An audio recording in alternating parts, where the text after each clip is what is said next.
নারী কেলেঙ্কারিতে জড়িয়ে পড়া সাতক্ষীরা ৪ আসনের সংসদ সদস্য গাজী নজরুল ইসলামকে দল থেকে বহিষ্কার করেছে বাংলাদেশ জামায়াত ইসলামী। আজ বিকেল ৪টায় রাজধানীর মিন্টু রোডের বিরোধী দলীয় নেতার বাসভবনে কেন্দ্রীয় নির্বাহী পরিষদের বৈঠকে এ সিদ্ধান্ত হয়।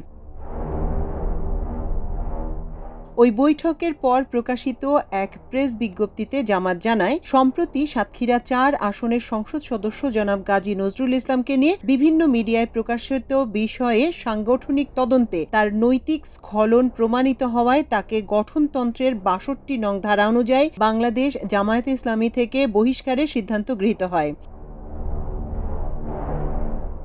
এতে আরও বলা হয়, একই সাথে তাকে সংগঠন থেকে বহিষ্কারের বিষয়টি বাংলাদেশ নির্বাচন কমিশনকে অবিলম্বে অবহিত করার সিদ্ধান্ত হয়। এর ফলে গাজী নজরুলের সংসদ সদস্য পদটিও আর থাকবে না।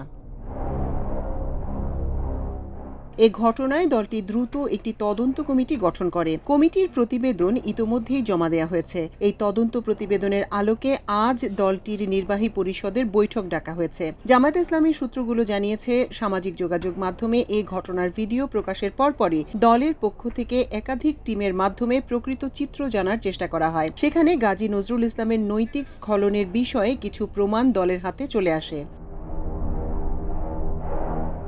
জামায়াত ইসলামের সহকারী সেক্রেটারি জেনারেল মাওলানা আব্দুল হালিম এ ব্যাপারে আমার দেশকে জানান, যে কোনো অনৈতিকতা ও অপরাধের ব্যাপারে কঠোর অবস্থান নেওয়া হবে, ছাড় দেওয়ার কোনো সুযোগ নেই। তিনি বলেন, নৈতিক প্রশ্নে কে এমপি থাকলো বা থাকলো না তা আমাদের কাছে বিবেচনার বিষয় নয়। অনৈতিক কর্মকাণ্ড কিংবা অপরাধে জড়িয়ে পড়লে অবশ্যই ব্যবস্থা নেওয়া হবে।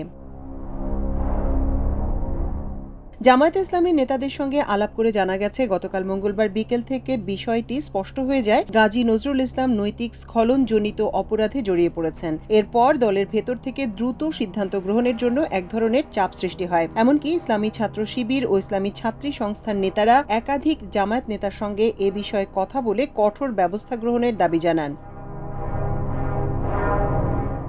সংশ্লিষ্ট সূত্রগুলো জানায়, শুধু সংসদ সদস্য গাজী নজরুল ইসলামের কর্মকাণ্ড নয়, সাতক্ষীরা জেলা জামাতের ভূমিকা মূল্যায়ন করা হচ্ছে। এ ব্যাপারে জামায়াতে ইসলামের কেন্দ্রীয় প্রচার ও মিডিয়া বিভাগের সেক্রেটারি এহসানুল মাহবুব জুবায়ের জানান, পুরো বিষয়টির তদন্ত কার্যক্রম নিয়ে আজ একটি বৈঠক আছে। সংসদ সদস্যের ব্যাপারে দল কি সিদ্ধান্ত নেয় তা দ্রুত জানানো হবে।